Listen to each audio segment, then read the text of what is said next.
guys, welcome back to my channel. It's Jen. How are you today? I hope you're having a great day so far. So today I'm going to be doing a review of the new Anastasia Beverly Hills Riviera palette. And yes, I kind of match it today a little bit. I don't know, I was just feeling in such a springtime mood. And this palette is a really beautiful option heading into spring and summer, I think. Inside you have these really gorgeous jewel tones and bright pops of color, as well as some neutrals mixed in. You have a whole top row here of shimmer shades with just one white matte shade on that side, and then the bottom row is all mattes. Now, I got so many requests to do a video on this one when I showed it in my Sunday haul, and also on Instagram. I did some swatches yesterday, and so many of you said, you know, you look at this palette and it looks really, really beautiful, but you're just not quite sure what to do with it. And to be honest with you, I kind of felt a little bit intimidated with this myself, just because I'm normally somebody who reaches for really neutral eyeshadows most of the time, and I've really only recently started getting into color a little bit more. But as I've been watching all the tutorials on this palette here on YouTube, I've seen just some absolutely stunning, bright, bold looks. But for me personally, I love just a more subtle, toned down look. So that's what I really want to show you guys today. I want to show you how I would personally use these colors and just do it in my own way, which would be a little bit more wearable looks. And I really think that that's something that's missing on YouTube right now with this palette. Everybody's going bold. So I'm going to do the opposite today. So one of the looks I'm going to do is completely like a neutral look. And then the other two I'm using color, but just not in a crazy way. And they're going to be really simple, easy to follow looks using only 3 colors each. So I'm going to do that first, and then I'm also going to show you a bunch of palettes in my collection that are really similar to this one. So you may decide that you don't even need to buy this if you already have some of those other palettes, because some of them, let me tell you, are really similar. I wouldn't say there's any exact shade for shade dupes, but really, really close. So you're definitely going to want to stick around to see that as well. So first, let's just talk about this palette really, really quickly. Outside the packaging, sorry about that. Outside you have this sort of cabana look. It's made out of more of a canvas material versus the fuzzy palettes that they usually have. And you know, those fuzzy ones always get super dirty, but I feel like this one is definitely going to get dirty too, just because it's kind of a rough texture that is definitely going to grip any kind of makeup that you might have on your fingers. Inside you have the brush that they always give you. It's a double-ended brush, and then 14 eyeshadows. And like I said before, you have the top row of shimmers with the exception of this matte white, and then the bottom row is all matte shades. So let me just go ahead and insert some swatches, and I would say that formula-wise, this is very, very comparable to their other palettes, with the exception of some of these really dark shades. The hot pink, the dark purple, and then the deep brown are a little bit more firmly pressed into the pan. They're not quite as soft. They feel like they're just like more of a pressed pigment. So they do go on a little bit patchy. They swatch a little bit patchy, and they are more difficult to work with on the eyes. As I was doing these looks, I noticed that I really had to build them up on the eyes and just keep layering them until they reached their full intensity, and I didn't see any of the patchiness, because then as I would start to blend, that patchiness would come through. I'd start to see my skin through them again. So I just kind of had to really build them up, and they're not quite the easiest shadows to blend either. But I would say the rest of the palette is very comparable to their others. The shimmer shades are very intense. They're just a little bit more on the crumbly side. There's a lot of fallout. So you do have to make sure that you tap off your brush if you're going to be applying them with a brush. I personally like to use my fingers when I apply Anastasia's shimmer shades, just because I feel like they go on a little bit more intensely, and sometimes I'll even spritz them with a little bit of setting spray on my finger and then dab them on just for more of like a metallic look.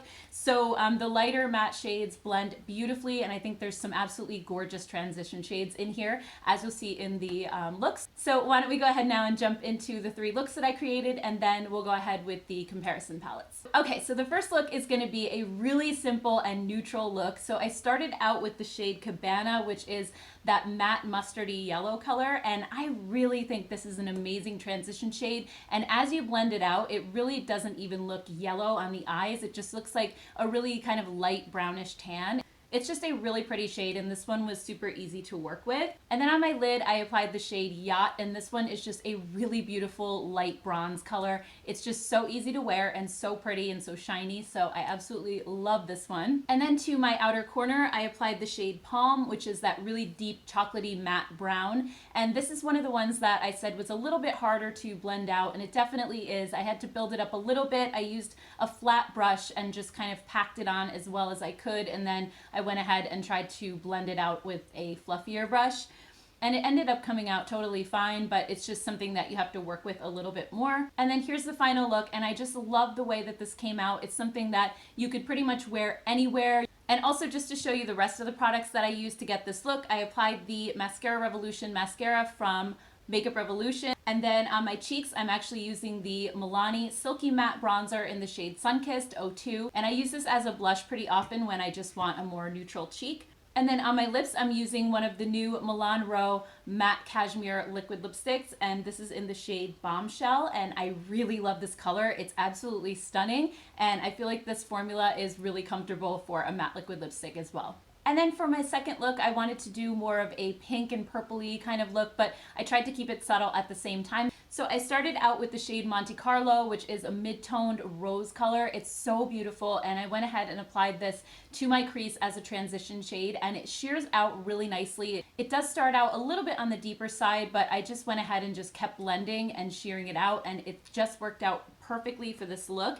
And then I went in with the shade Can, which is that really deep, dark, matte purple. And just like the brown, this one is really difficult to blend out. So I really had to pack it onto the outer third of my lid and just kind of work with it a little bit. I did blend it with a fluffy brush, and then I had to go back in and apply more of it. So just keep in mind that these deeper matte shades are a little bit harder to work with. And then for my lid, I went into the shade Seaside, which is this absolutely gorgeous gray, kind of gunmetal gray shimmer. It's so super pretty, and it has maybe like a tiny hint of blue in it. And I really think it helped to just tone down this look a little bit, and it made the overall look a little bit more on the neutral side with the silvery gray, and the pink and purple are just more like accent colors. So I really love the way this one came out as well.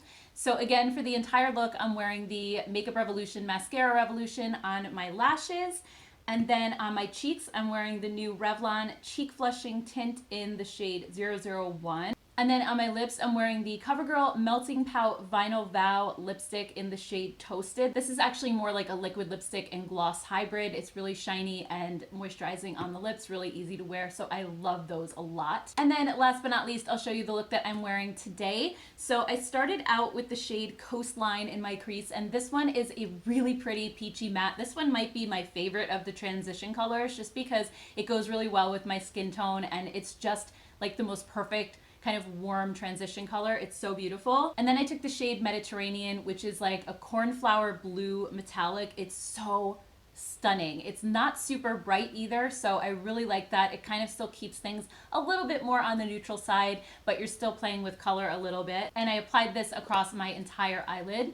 And then for the finishing touch, I went into the shade Inheritance, which is a really bright metallic yellow. And I just tapped that right on the center of my lid just to add a little bit of depth and dimension and a pop of color. And then just kind of blended that out a little bit so that it met with the Mediterranean shade. And I think this look is so stunning. Even though I'm using that bright yellow and that blue, it's just so easy to wear, and I think it looks so summery and so pretty. I have a feeling I'm gonna be wearing this combo a lot. And then for the rest of the makeup that I'm wearing, I'm using, again, the Mascara Revolution from Makeup Revolution on my lashes.